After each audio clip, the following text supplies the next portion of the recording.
Yeah, hello. As I see on my watch, it's 10 o'clock and I would like to start. So I welcome you today to the midterm conference of DCOM tools. My name is Markus Bentin. I'm a professor and the dean of the Maritime Faculty of the University of Applied Science Leer. And somehow I'm one of the responsible persons in DCOM tools for DCOM tools. And yeah, I think today Martin will assist us with some technical things if something is going wrong. And I would guide you a little bit through the program for the first panel and give a first introduction to DCOM tools, what this is and why we are doing this. So we want to raise awareness to the challenge of decommission. So of decommission of offshore wind parks when it comes to its end of life cycle. This is what it will be about today. The topic is getting bigger and bigger in the last years, and on European level, several conferences with this topic popped up, and often inspired by the oil and gas decommissioning industry. So that is a business that is already successful economy. And I think from this we can try to learn, but oil and gas is not wind offshore. So today it is not about just giving presentations of our own result of the project. So there are some speakers, presenters, they are from this project and they present their results they have worked on. But we also invited a lot of external ones. They come with presentations to inspire us. And I think this is a very good idea. The conference will be over 2 days. You recognized today is the first part. And so I hope that the speakers will inspire you and us and the project for the future. And so I would like now to introduce DCOM tools that is funded by the North Sea Region program, Interreg. And I just want to show some partners who are involved in this project. So we have some cluster organizations like Marlock, POM, Energy Cluster Denmark, or New Energy Coalitions. So these partners around the North Sea, so from Belgium, from the Netherlands, from Denmark, from Norway, from Great Britain, Scotland, and we are all working together, and that's making very interesting collaboration and project. So we have also one who's a partner who's more in schooling on a teaching industrial level, like the Lauerhaus Group. We have universities like Aberdeen and Western Norway University of Applied Science, who have knowledge from oil and gas, and where already a successful decommissioning industry is established in these countries. We have also an institute from Hamburg, the Hamburg Institute of International Economics. Then if you talk about offshore wind, you need for sure ports. They are the logistic hubs where they were used for erections, and we will use them also for decommissioning. There we have a port of Grena and port of Ostende. And when it's coming about to decommissioning, you need also a recycling company. That is Virol from the Netherlands. Then, not to forget the regulative body, there will be also some speeches about regulations. We have there Marine Scotland at hand, and they all give a good partnership, and we discussing internally this project, and there I just want to show a rough structure what it is about. Not too long, just 15 minutes. So our research is validated by demonstration pilots. They are done by Birol or by the ports, and some working tools for planning, giving strategical hints what to do, how to do decommissioning best. This is worked out by the universities. Some guidance for ship design and recycling tools that will be necessary.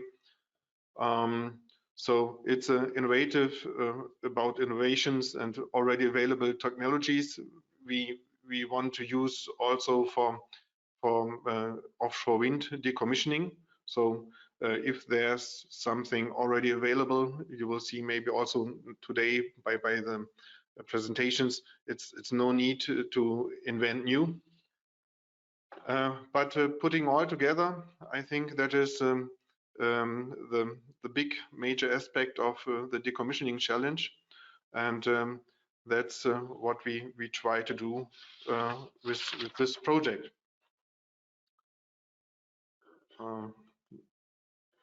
Next slide. Yeah. So the main goal we have in the DECOM2 project is first reducing costs by 20%. There's main driven by the logistics operations, having in mind that offshore operations are extremely costly. You need to plan this very good, very productive. And on the other hand, we also want to reduce 25% CO2 emissions. Okay, there you might have the question, what is the base for this 25%? So the base is the decommission like reverse erection. So that might be the simplest idea. If you have no clue how to do it, you might do it like reversal erection. That is the base scenario, and we want to come up with something that is better than that. And for sure, this project will increase the knowledge, know-how, and expertise, and also will bring the partners together, the stakeholders. So that is important, that the people find each other who are important to do this business. And therefore, we need such project to raise awareness, to bring the people together, to make such midterm conferences where we have now up to 60 participants now in the beginning section, will rise maybe today even more. So I think that is very important.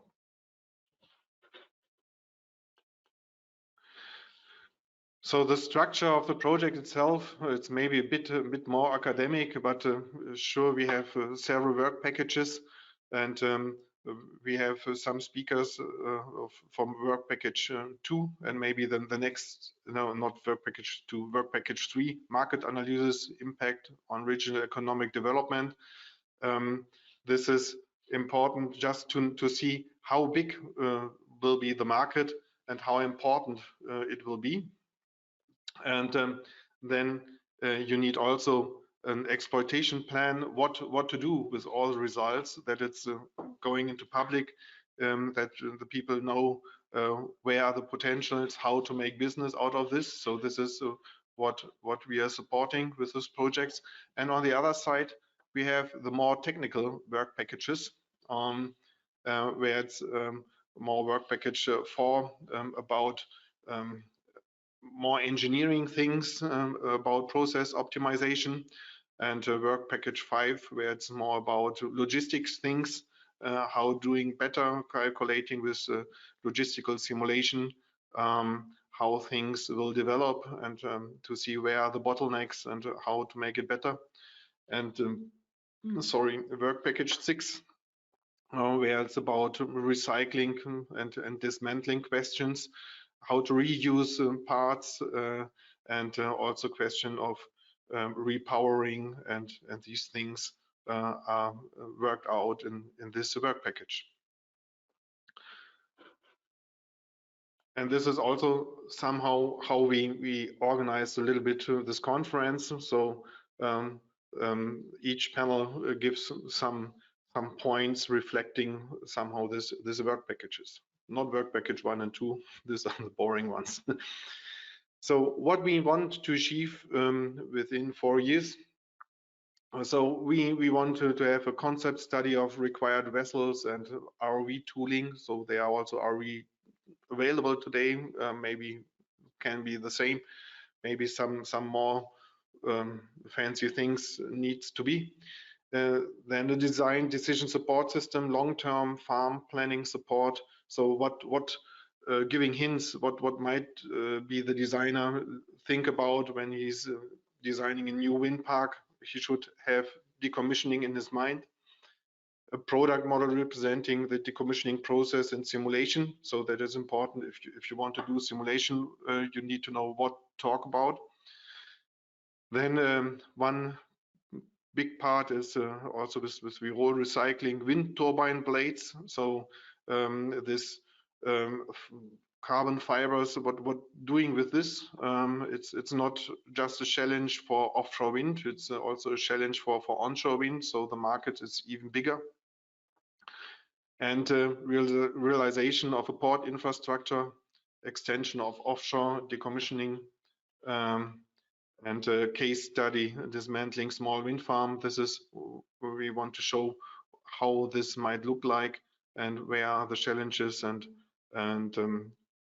maybe also how to earn money with this. So I think it will have, and I hope it will have positive effects. So attention to end of operational life options and circular economy, that is necessary.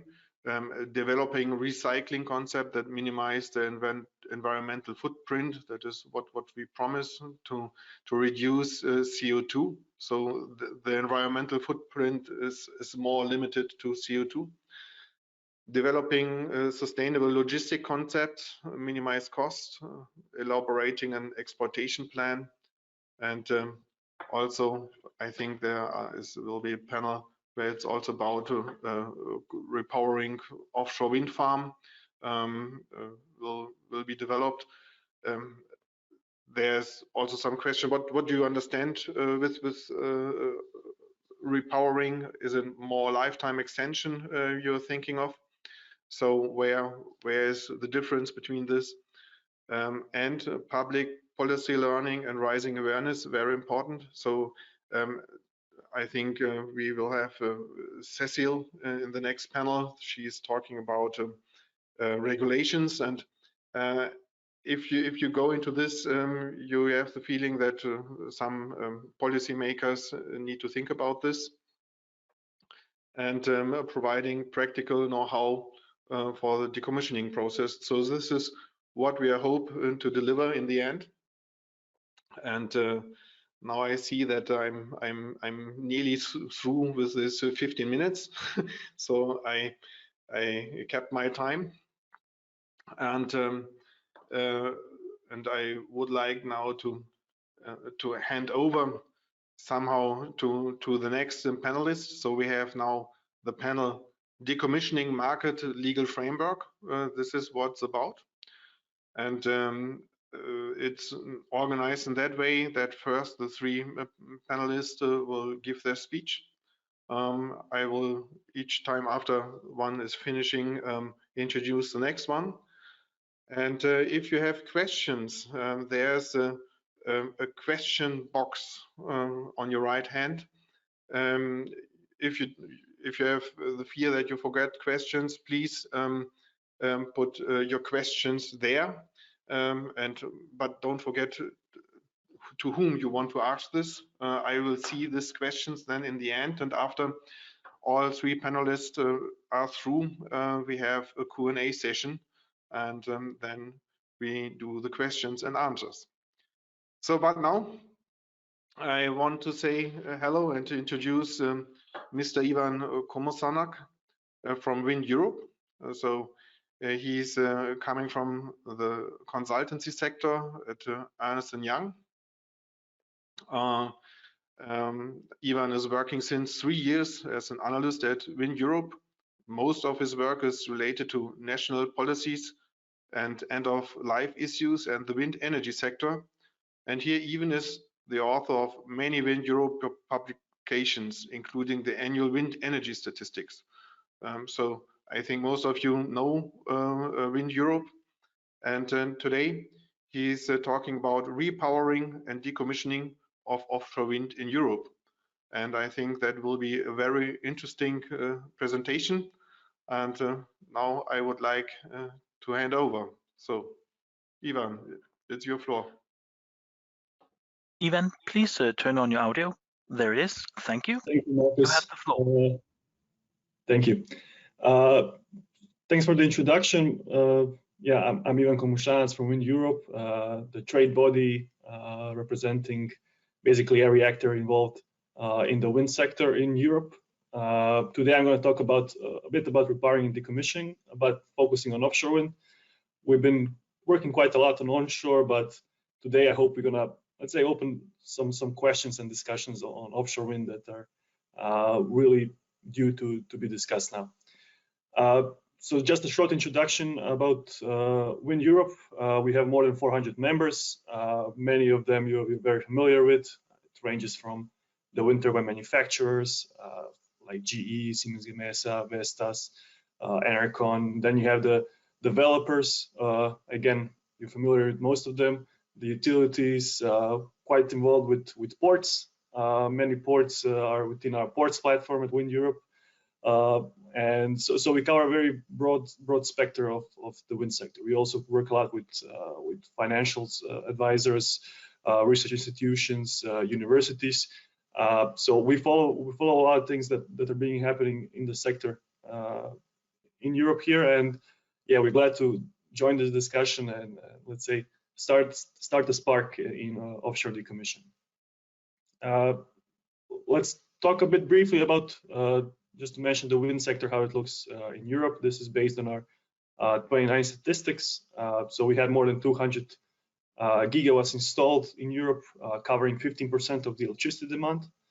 We're gonna come out with fresh numbers later in the month, but let's say you're gonna see a small increase in capacity and a small increase of this share of demand covered by wind. As you can see, Germany here is leading the way with more than 60 gigawatts of installed capacity, but followed by Spain, UK, France, and Italy. And if you take a look at the red bars here, that shows the share of wind covered that wind covers in the electricity mix of a certain country. So although it's 15% for Europe as a whole, here we have Denmark leading with 48%, followed by Ireland with 33% and Portugal with 27%. Now, this contains both onshore and offshore wind. So if you just look at the offshore wind map and how it looks, you're going to see much less development, much less happening there than in onshore wind, which is logical. We had, let's say, a quicker start with onshore. Offshore came a bit later in Europe. Here I put basically we put wind farms or countries where we have more than 100 megawatts of wind capacity. So we didn't include Ireland and Norway with let's say below the 100 megawatts.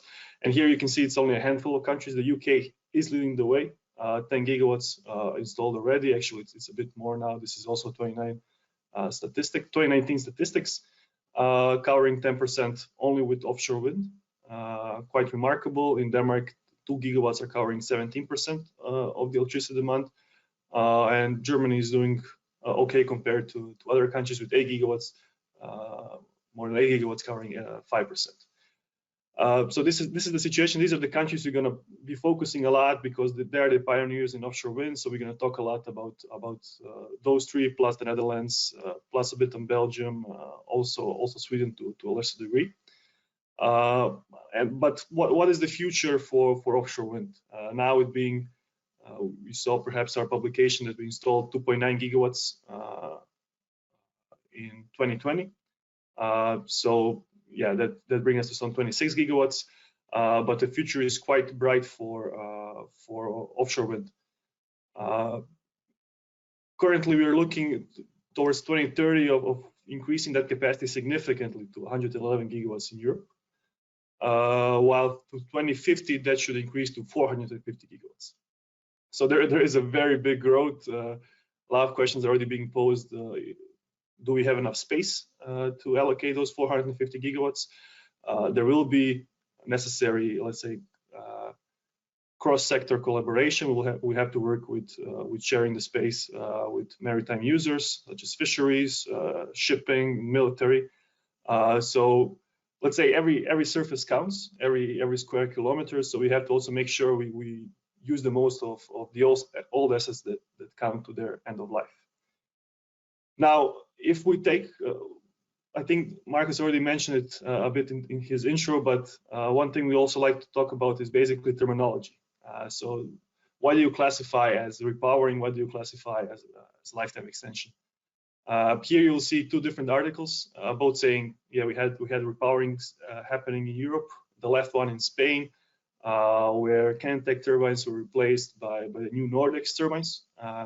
And this is what we say it's repowering, because you replaced basically the whole foundation. It's a new machine, completely new machine. Well, then the case of Sweden, where we had reblading and replacement of nacelles. That's what we call as lifetime extension, because it's basically the same machine. You could, let's say, increase the output a bit, but this falls in this category of partial repowering that we see in the US, but that's still not really repowering as we see it, especially in onshore wind. Another discussion here will be, it's a bit different with offshore. Should we count, let's say, the removal of the foundation as or the monopile or the jacket as basically the criteria to be repowered, or is it everything below? Everything else is lifetime extension. I think that's something we need to discuss today and tomorrow, and in general within the project. Now, when we look at historical decommissioning and repowering, we had a growth that kind of started going down a bit. That's due to the trends in onshore wind. Mostly, we see that actually turbines can work longer than what they were focused to work, at least in onshore wind. Probably the same in offshore. They're getting tariffs of 20 years, and people were thinking that they're going to work 20, 25 years, but now we see really that even the older turbines can end up working much longer. The new turbines that are being ordered nowadays have basically get signed an O&M deal, operation maintenance deal, for 30 years, guaranteeing that the turbine will work for 30 years at least. So we do see, let's say, prolonged lifetime. So perhaps that's why we saw a dip in decommissioning repowering activities. But nevertheless, from all this activity, decommissioning had offshore decommissioning was playing only a very small part here. If we take a look at the map, how it looked in Europe, you'll see that actually the biggest one was in Finland, but that's because it was onshore wind turbines, but within a lake. So we do count it as offshore. A bit of statistical engineering there, but nevertheless, it is an offshore wind farm. And you'll see that we had some activities also in Sweden, Denmark, Netherlands, Germany, UK, and Spain. But there's only 16 projects, very, very small compared to what we see now in onshore wind happening. Now, if we take a look at what's out there for the next 5, 10, 15 years, we mapped out every single project in offshore wind in Europe and put it in an age group. Now here, the size of the bubble represents the number of turbines, not the capacity, because the older wind farms have more turbines, but with lower rated power compared to the newer wind farms on average. So here we are really focusing at the red bubbles and the orange bubbles. So if a turbine, if a wind farm has a lease on the site of 20 or 30 years, you should already plan your decommissioning or repowering or whatever you're going to do with your wind farm. So now we are really looking closely at Denmark in particular. We're really looking at also the UK, where operators have to think about what to do with their aging fleet. Of course, more of that will come again in Belgium, additional capacity in Denmark, UK. But let's say the blue ones are not thinking for now what to do with their assets, but they will eventually have the same problems as we have with the older wind farms. Now, 700 megawatts are older than 15 years. That's 330 turbines. That's an average size of 4.5 megawatts. What we also taken a look is what would be the average turbine size over the next few years. We saw that by 2030 it could be 15 megawatts. So you could, in theory, triple your rated power of a turbine. Of course, now the question here is how do you design the layout of your wind farm? You have to make sure that you take into account all the blockage effects, all the turbulences that could happen due to the increased size of the wind farm. So there will be some changes in the layout of the park. Perhaps you do gain the 3 times the power rated capacity from increasing from 4.5 to a 15 megawatt turbine, but you'll probably have to have fewer turbines. That's the same trend we had in onshore wind, where we saw that the number of turbines reduces, but because the rated capacity increases so much, the whole wind farm actually sees an increase in capacity. So that's probably what's going to happen in offshore wind as well. We still have to really see how and which direction, but let's say I'll leave you with this for the end. One thing we know for sure, turbines are getting bigger, and we have to really take that into account. They're going to be bigger, they're going to be heavier. So the planned decommissioning and repowering that we have to take into account for the future, we have to know that larger turbines are coming, and all manufacturers are betting on larger turbines in order to put down the cost of electricity. So I hope I created more questions than answers now. I think that's good for opening a discussion over the next 2 days. And if you have any questions, I look forward to receive them in the Q&A part.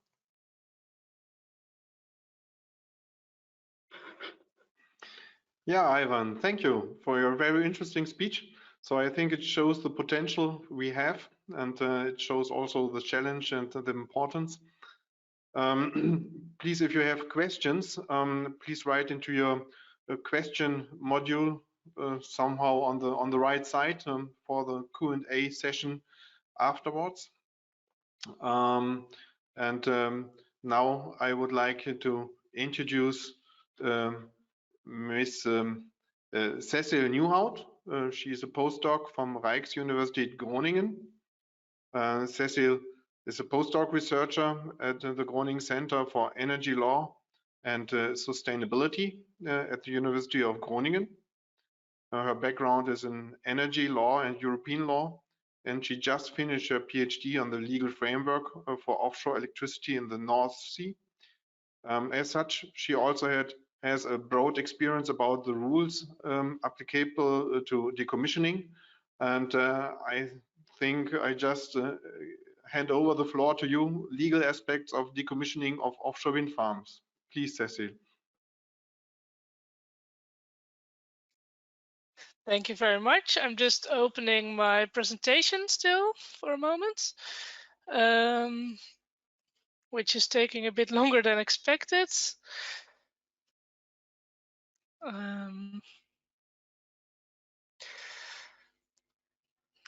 Wait. We've been rehearsing this very well, so it should all go fine, but it's not going exactly according to plan. Let's see. Okay.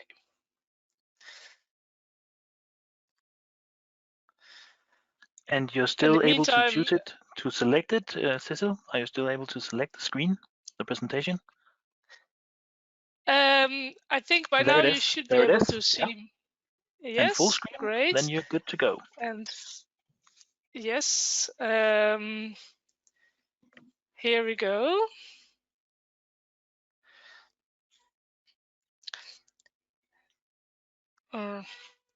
Yes. Okay.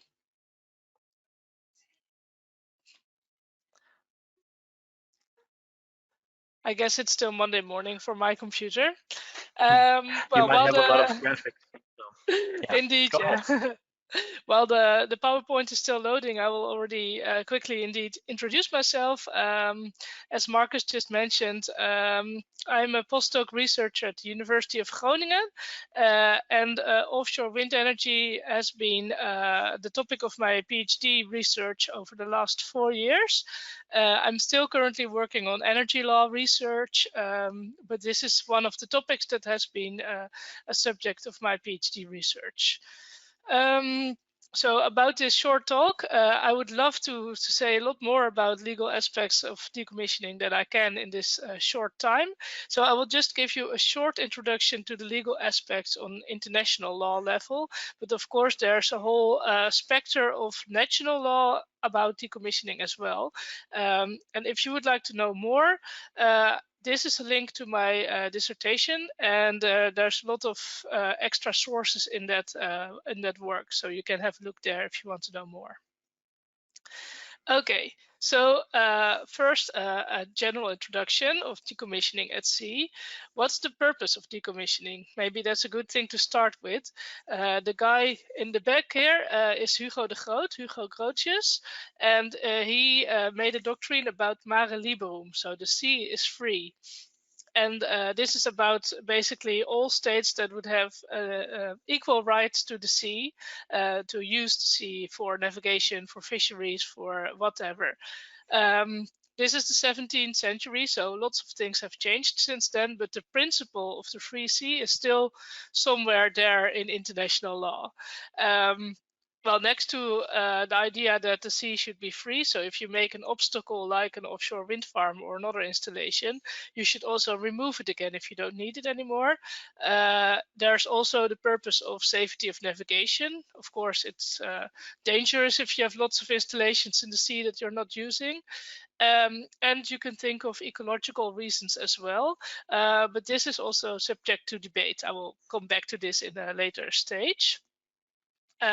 So the main rule is removal of installations and structures after their use. What are installations and structures? Drilling platforms for oil and gas, weather stations that are there to gather data, but also renewable energy installations such as offshore wind farms and substations as well. So the main rule is removal of these installations and structures. Then this is just an in-between image to show you why mare liberum is still a relevant doctrine, because as you can see, the sea is very busy with loads of different users, and it's very important to make sure that the sea can be used for all these different purposes.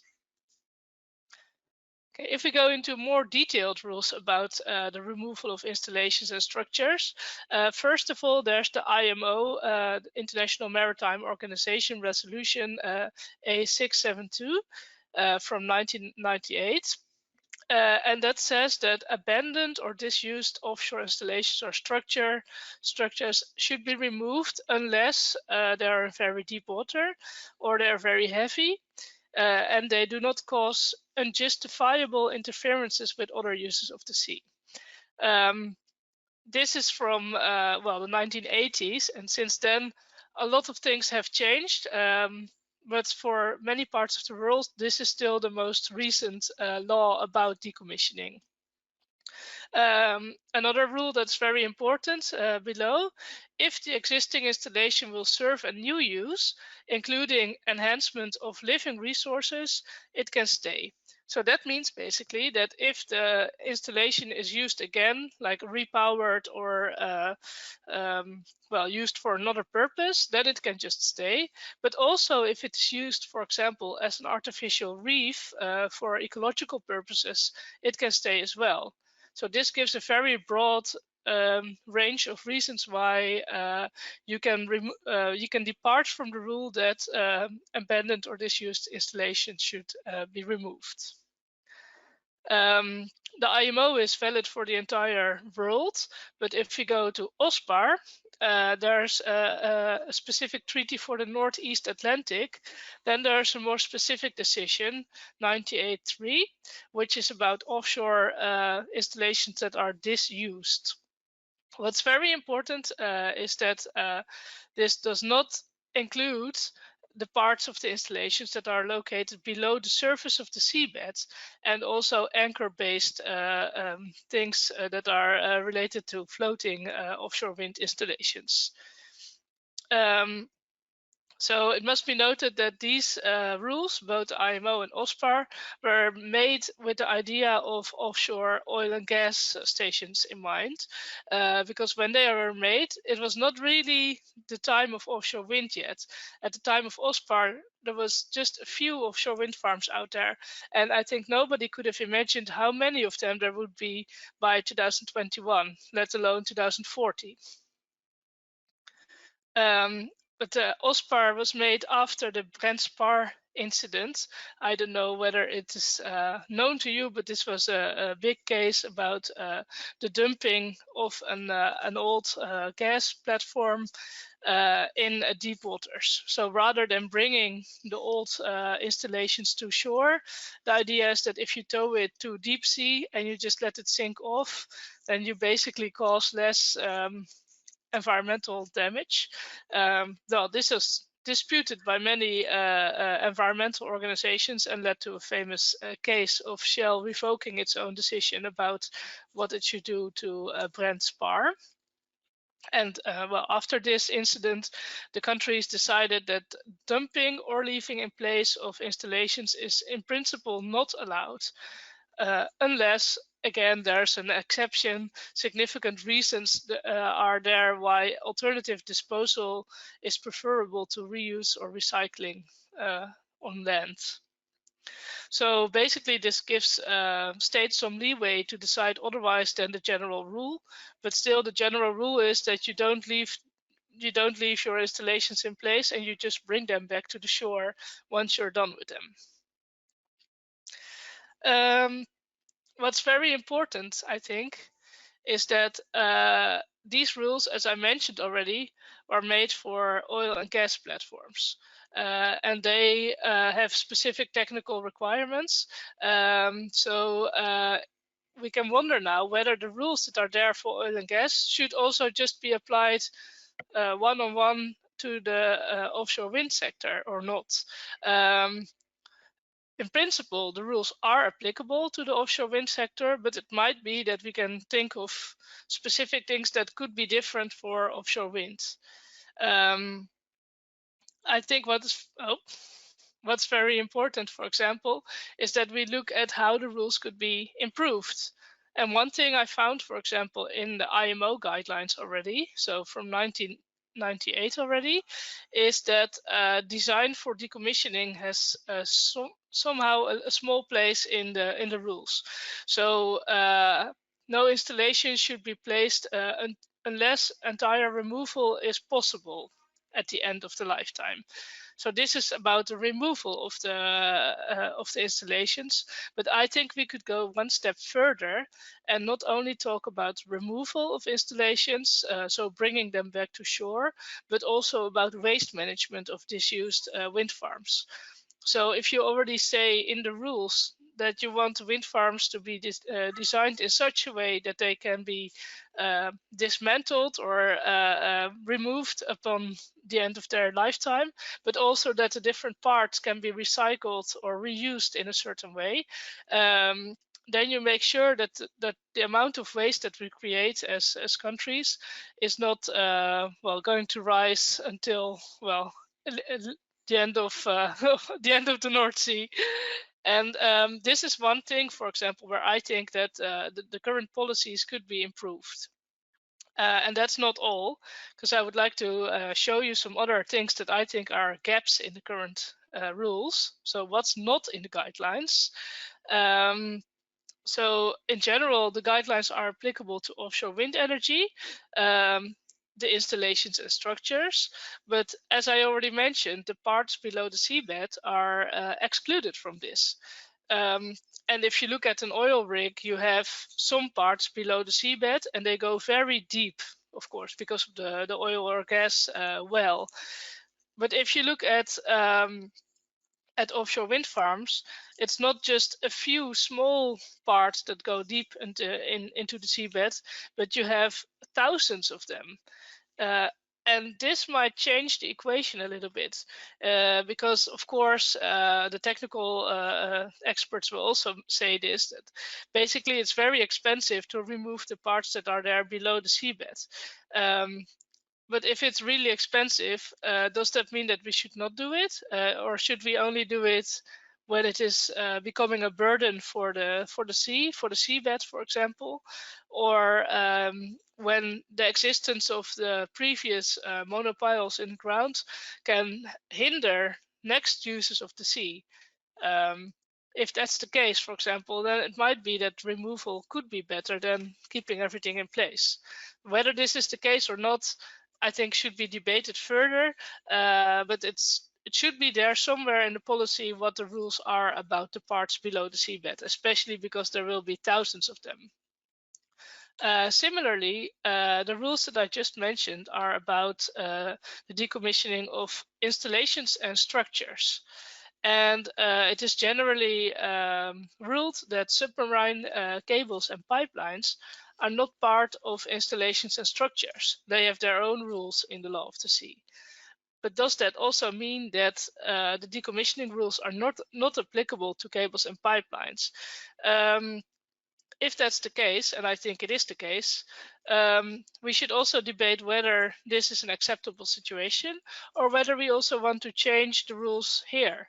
So if we want to say it's not a problem if there's one submarine cable somewhere in the sea, but if we are going to create 50 or even 100 gigawatts of offshore wind energy in the North Sea, then at some point we get into the spaghetti scenario with loads of submarine cables still there after their use. And maybe at some point it would be better to remove these cables as well. If this is true or not, I don't know, but it's definitely something that should be discussed by the experts.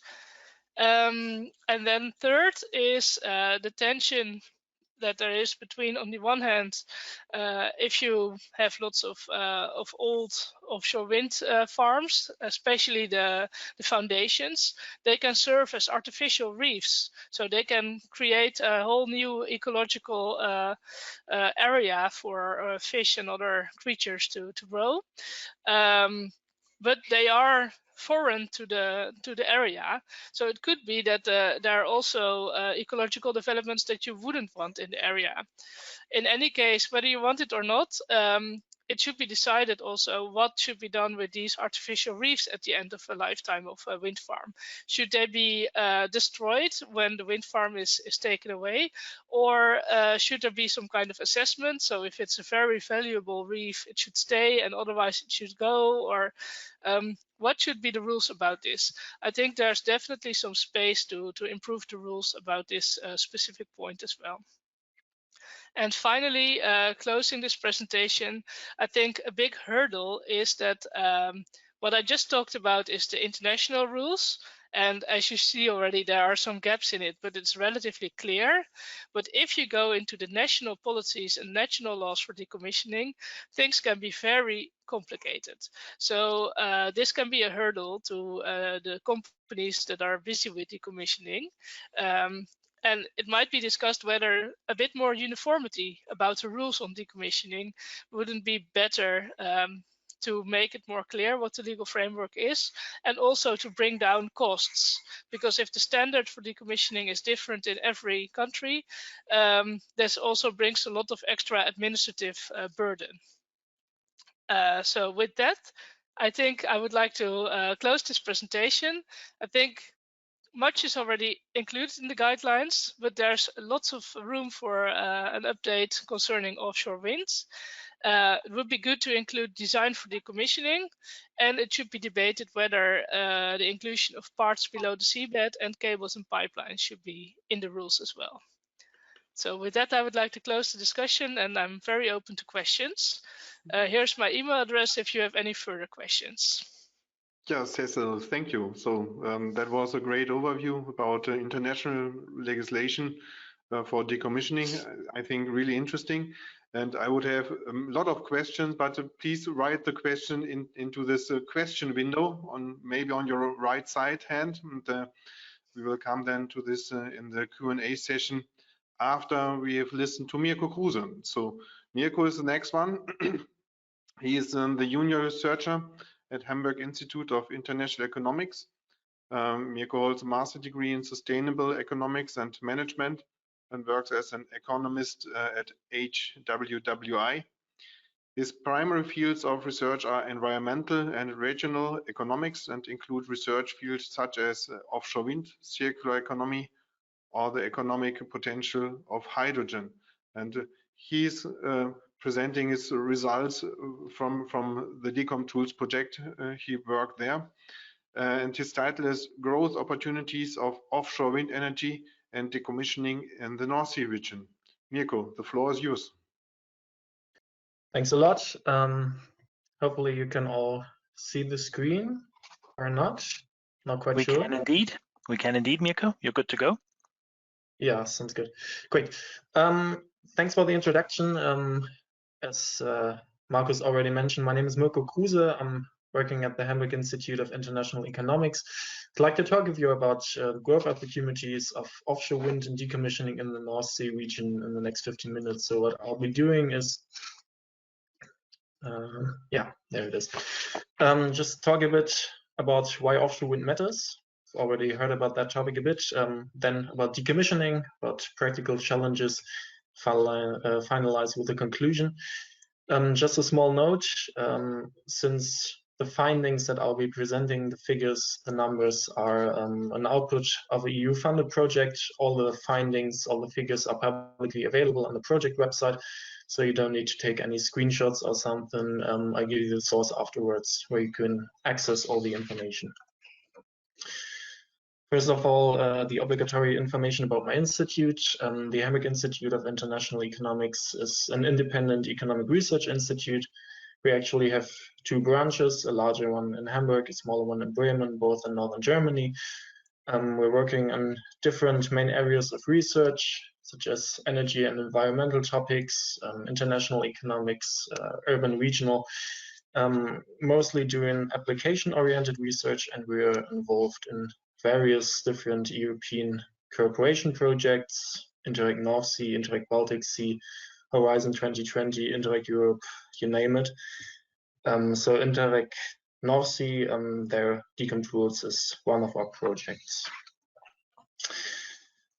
As we've already heard in the presentation from Wind Europe, we know that wind, of course, is an important energy source. We know about the consensus that we have to limit global warming to 1.5 or 2 degrees Celsius. We know that we have to get rid of greenhouse gas emissions in order to reach that goal.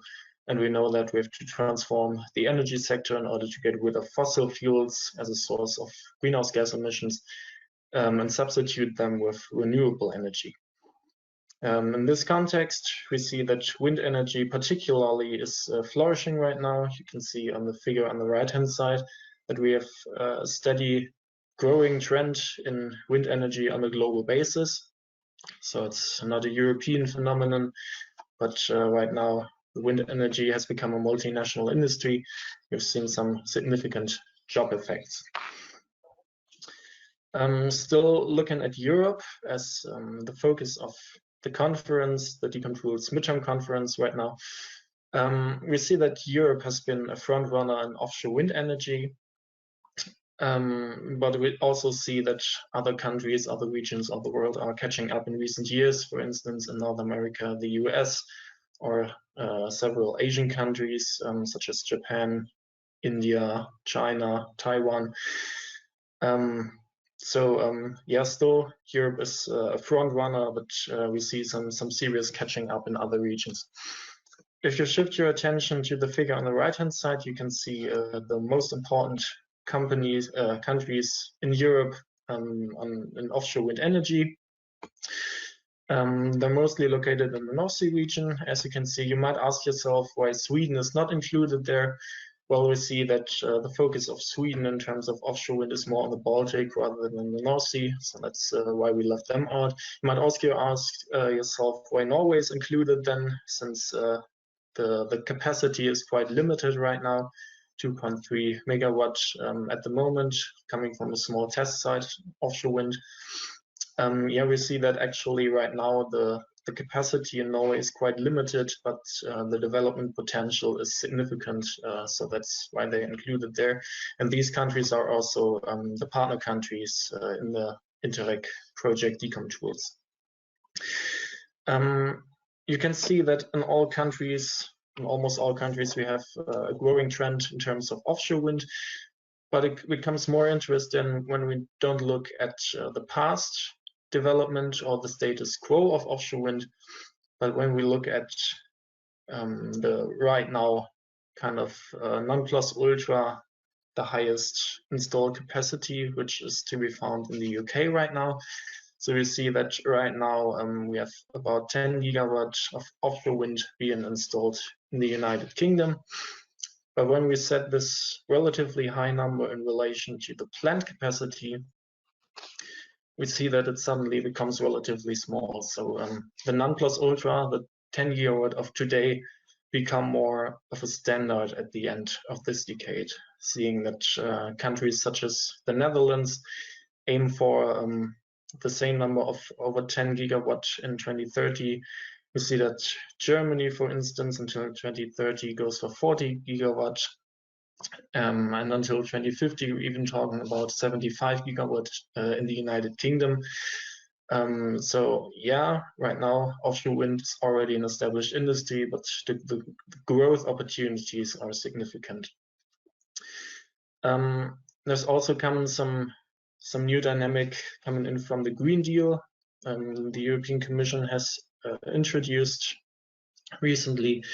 We've seen a new EU offshore strategy, both introducing new development targets of right now 300 gigawatt of offshore wind capacity until 2050. And we see that the current development speed that we see is not sufficient to meet these targets. So we already saw some significant growth, but we will have to see even more growth in order to reach these targets. The majority of the development is likely to happen in the North Sea region. As you can see, of course, now also wind parks in other European seas, for instance, the Baltic Sea, the Irish Sea, or some Atlantic waters. But the majority of development is actually happening in the North Sea region, which is due to favorable conditions, mostly high wind speeds, shallow water. And we see that there's even some further development potential. I've been talking a lot about wind energy, and you're at a decommissioning conference, so of course I'll be shifting to decommissioning right now. Just the general information about offshore wind, just before the background, that because before you have to decommission something, you have to commission something. So all the expansion projects of offshore wind right now will be the decommissioning projects of tomorrow. When we started the DECOM-Tools project 2 years ago, we saw that there was a gap in literature given an overview about the relevance of decommissioning. So one of the first things we did was to prepare market analysis, gather statistics, and prepare all the details of what we really have in terms of offshore wind in the North Sea region. So in this market analysis, give you the source afterwards, as I mentioned, you can find all kinds of details such as water depth, the location of wind parks, the distance to shore, water diameter, but also the age of turbines and when they have been constructed.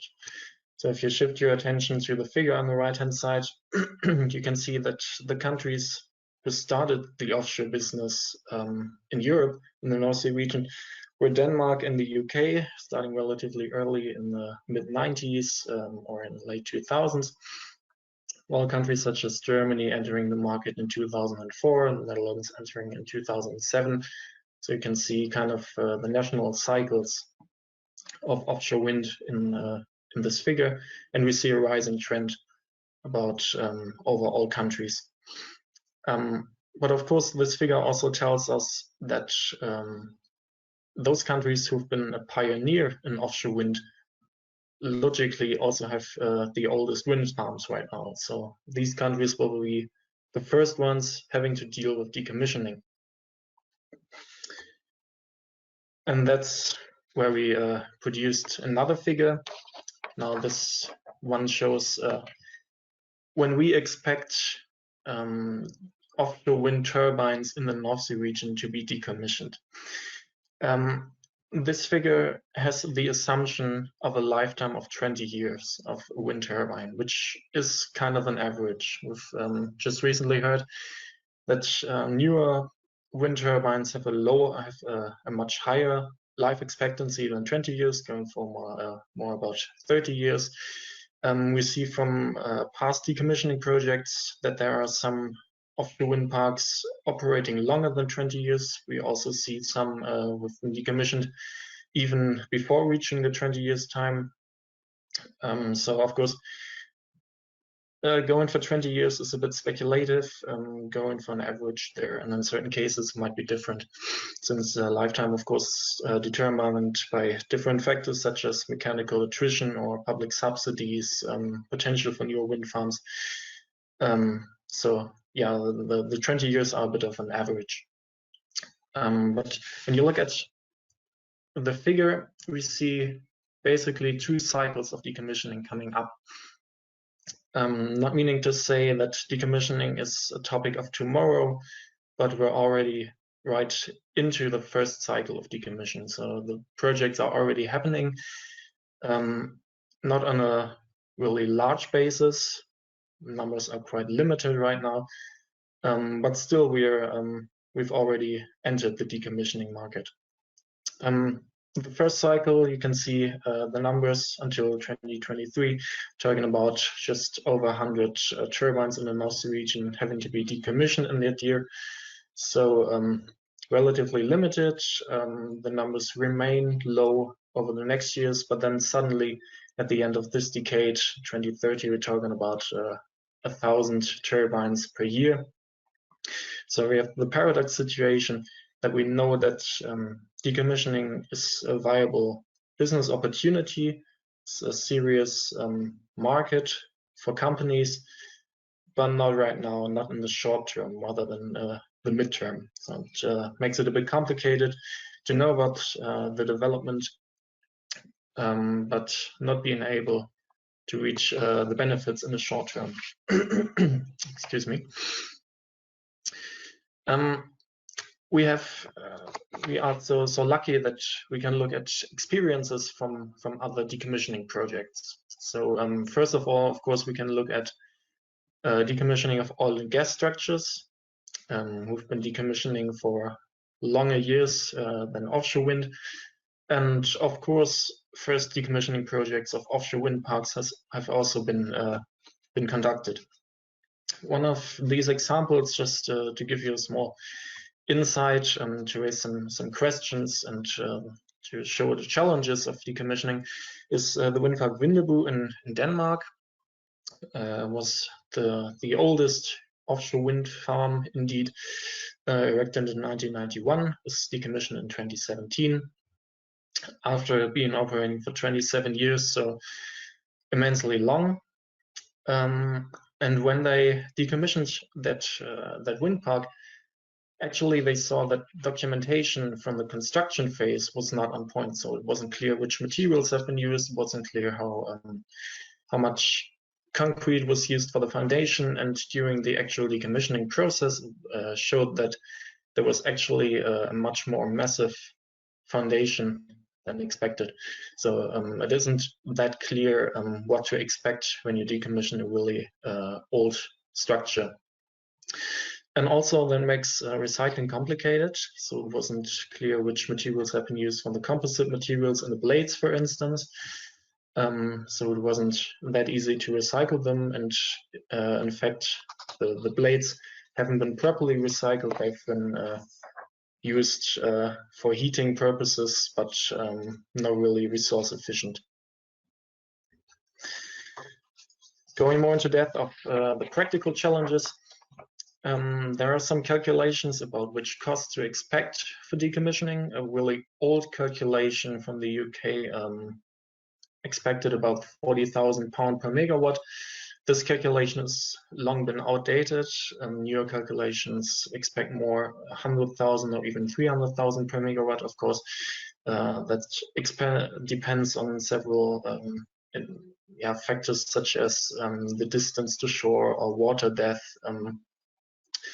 So it's highly speculative in certain cases. But for wind farm operator, it has a high level of uncertainty which costs to expect for decommissioning. So there's a high level of uncertainty involved. We also just in the last talk heard about the legal uncertainties. So what about the subsea structures under the seabed? What about foundation? What about the cables? Can they be left in place? Should they be left in place? We have ecological questions of subsea structures becoming a living environment for the marine ecosystem, some of which are protected environmentally, so decommissioning might not even be an option anymore. We have the question of how to recycle the composite materials. We need to have a certain qualified labor force, need to have adequate infrastructure supports, need storage capacity, recycling companies, all that. And luckily, a lot of these questions are dealt in the Decompose project and will also be addressed in this midterm conference. So hopefully we all leave the conference more informed than we joined it. Going for a short conclusion, now time is running, also for my presentation, as I see. We know that decommissioning is a challenge that will be coming up. We have to get the requirements in place right now in terms of regulation, in terms of adequate processes, infrastructure qualification. Still have some time to set the requirements, but we have to really use the time that is left. Expect the unexpected. Last decommissioning projects have shown us that it's not really clear what to expect. So really old wind farms, there might be some surprises waiting up for decommissioners. And the last point, make Europe a decommissioning pioneer. Yeah, we're as the pioneers in offshore wind are the first ones having to deal with the challenge of decommissioning, but you can also make that an opportunity, since every country, every region who's dealing with offshore wind will also have to deal with decommissioning. And when we in Europe develop solutions how to organize this decommissioning process, you find some export opportunities in order to sell these solutions also to other parts of the world. So far, thanks a lot for your kind attention, and as I already promised you, these are the sources that are based the talk upon. First of all, you can see the project website and the link to the market analysis, and also a small hint, we've prepared another analysis, a stakeholder analysis based on several interviews with companies from the North Sea region being involved in decommissioning. Might also be an interesting read for you. Thanks a lot. Yeah, thank you, Mirko, for your presentation. That was a really good overview about the market of decommissioning. And now I think we have the chance to ask questions to these experts. So we are now in the Q&A session. And I already got here one question from Shaheen. So please remember, if you have a question, please write in in this question window, and then it pops up here on my side, and I can ask then the question. So Shine asked for Ivan. Hi Ivan, thanks for the great presentation. It seems from your presentation the repowering cases are reduced and decommissioning is getting more attentions than repowering. Can you please describe the rationality behind this? Yeah, it's a good observation. We had a growth of repowering in Germany and Denmark when you had a repowering bonus for onshore wind farms, so that we get additional money and incentive to repower. But since that was phased out, and at the same time you have some changes in, let's say, environmental standards, so you have a much stricter environmental impact assessment that you had before. You had bigger constraints than you had before for your turbines. For instance, turbines are becoming bigger, they're taller, but the setback distance is the same. And since the setback distance is a measure of the height, now you have less space to put a taller wind turbine. So that's also why you start lacking the space where to put it. So it's also one of the reasons why you see an increase in decommissioning rather than an increase in repowering that much. Because in the end, we see that when we take a look at the European onshore wind market, we see that there is quite an appetite for lifetime extension and to keep their assets running and do some reblading and stuff like this. But for repowering, it's very hard in terms of permitting, especially in Germany. So I think we assess that 40 to 50% of all the wind sites could not be repowered at all in Germany. And since they play a big role here, it's logical why we see a dip there. So it could also be a lesson for offshore. We have to reassess if any permits or getting permits have changed. If you had any changes in terms of habitat protection, that's all the stuff we need to reassess before even going into repowering, to see if some projects can be repowered at all, or if they can just be lifetime extended or completely decommissioned. Thank you for the answer, Ivan. I have also a question about repowering. I have the feeling that sometimes there's a mix up between repowering and lifetime extension, and can be that for repowering you anyhow need decommissioning beforehand. Yeah, that's true. You need to decommission. Now the question is how much do you go, how detailed the process is, because in the decommissioning part you have also the part of site restoration. You have usually in onshore you can go for a greenfield and you leave the site as a greenfield, and then perhaps in a year or two you start making a new project, or you just completely use the site immediately as you take down the wind farm. You still use the site to basically construct a new one. So it depends also between those two examples. But yeah, it is a bit of a confusion there on what is what. So in onshore wind we had this rule: if you change the foundation, it's repowering. That was the easiest for us to follow it. Now in offshore we might need to find a similar formula. Yeah, well, thank you. And Cecil, are there special rules for repowering? This is not regulated in international law, but there are sometimes rules on a national basis. Often the specific rules on decommissioning are written in the license that a wind farm has for using a certain area for 25 years. That can be extended once for another 10 years, for example. And in this type of license, you could expect rules about whether decommissioning has to be done at the end of this time, or whether repowering is also possible. So there's no one answer. It really differs per state. Yeah. I have one question here from Tibise Morgandi. He writes me here: good morning, this is Dr. Tibise Morgandi, lecturer in energy law at Queen Mary University of London. Thanks for the fantastic presentations. I have a question for Cecil. I would be grateful if she could discuss the liability regime offshore wind farms. Who is responsible for decommissioning them? Are states the only actors responsible for this? Well, thank you for the question, TBC. This also depends on the national rules. In general, many countries have a rule that basically the polluter pays. So the wind farm developer, the owner of the wind farm, is also the one who is responsible for the decommissioning. Often this is done through the rules of the license as well, and often there's a bank guarantee or another form of financial guarantee, so that in the end there's enough money for decommissioning as well. Then the question is what happens after the decommissioning.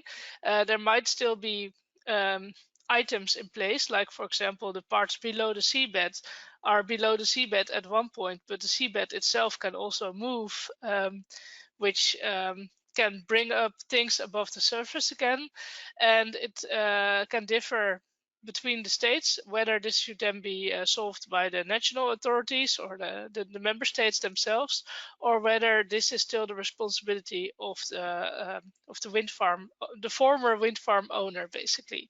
But this is also something that you touch upon that should be better regulated, I think, because right now the rules are still there for full removal, but that is based on the old gravity-based foundations that can be removed easily, that are close to shore as well.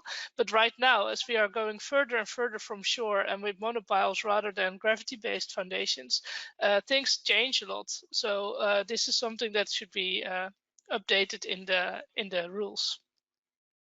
Yeah, thank you, Cecil. And I have exactly a further question for you from Tim Müller. He writes, Cecil, thanks for explaining IMO and OSPA regulations in respect to local regulations, for example, BEIS UK or Water Decree Netherlands. Which regulations are leading, IMO versus local? That's an interesting question. In general legal theory, international law stands above all other types of law. So when the countries sign the IMO treaties or guidelines and the OSPAR guidelines, they are also bound by it, which means that they take precedence. But what you see in practice is that, as I already showed in my presentation, often these guidelines give some leeway for states to interpret the law. So what happens is that states often have much more specific rules, like BEIS or the Water Decree in the Netherlands. So then you can say that, well, the rules are not very opposite to each other, but I would say that often the lower rules, the national rules, are an explanation of how the higher rules, the international rules, should be interpreted. Okay, thank you. And another one from Divya Dupa. Will the liabilities for offshore wind farms be determined as per the contract during commissioning? The question is for Cecil. Yeah, this I got right. Excuse me, could you repeat the question, please? Will the liabilities for offshore wind farms be determined as per the contract during commissioning?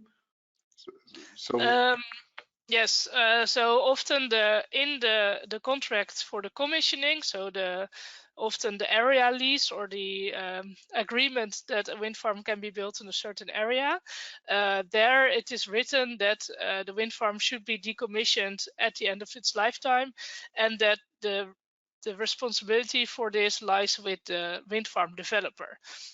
What often happens is that the wind farm developer is not the same company that owns the wind farm over its lifetime, because sometimes people sell their share in a wind farm. So it might be a whole different company that is there at the end of the lifetime. So what is done is that these rules are transferred to the new owners. So in a way, even if you sell your wind farm, the new owners will also be bound to this obligation to decommission, and the financial liabilities are also there to make sure that even though the companies change or even if they go bankrupt, and still there is some bank guarantee that there will be funds for decommissioning as well. Yeah, thank you. I think this shows how complicated this is. One question for Mirko. You showed us a lot of pictures with concerning European and North Sea region. Does decommissioning of offshore wind only matters the North Sea region, or is there also something coming up in Asia? Yes, thanks for the question. Actually, I tried to cover that topic at the end of my presentation. Before you can decommission something, you have to commission something. So what works also the other way around. So everything which is constructed at this time and in terms of offshore wind will have to be decommissioned at some point. So of course, we're the first ones having to deal with decommissioning in Europe right now, since we've been the first ones in offshore wind in general. But also every other region in the world is getting involved in offshore wind. The US, China, India, Taiwan, Japan, they all have to deal with decommissioning at some point. So no, it's not only a focus for the North Sea region or Europe, it's a global phenomenon that we'll have to face. And there are also some interesting transfer potentials. So solutions that you develop for decommissioning, for instance, of offshore wind can also be transferred to other sectors. We're looking at recycling, for instance. When you develop a solution how to recycle a composite material, you can not only recycle a blade of an offshore wind turbine, you can also recycle smaller ships. You have a recycling measure for airplanes, for certain kind of automobiles. So there are high transfer potentials of the solutions we're developing in offshore wind decommissioning, which you can also see in other sectors, actually. Okay, yeah, thank you. I got last two order questions, and I think then after that the Q&A session is over. So one for Mirko. Again, could you please share any lessons learned from the decommissioning of the wind farm in Denmark? I guess this process was properly documented from Shishi Novosu. I have to say I'm not an expert in that specific decommissioning project, but I can offer you to send you all the sources that I've based my presentation upon, and all the sources which have been dealing with this particular decommissioning project. Would be much too detailed to cover that in this Q&A session, I guess. But if you give me a hint, then I'll get in contact with you. Okay. And last one for Cecil. Is there any mechanism such as decommissioning cost reserve established for decommissioning of the wind farm? Thank you. There's not really one big reserve for decommissioning of wind farms, but this is done by each company individually. So I think this could be done perhaps if the companies would like this, but that's up to the sector to decide. Right now it's just a general obligation to make sure that there is a bank guarantee or a financial guarantee. But this is not really a full sector-wide thing yet. Yeah, okay, thank you. I think this Q&A session was really very interesting, and it was great discussing this with you, and also from the audience for the questions. Thank you for this.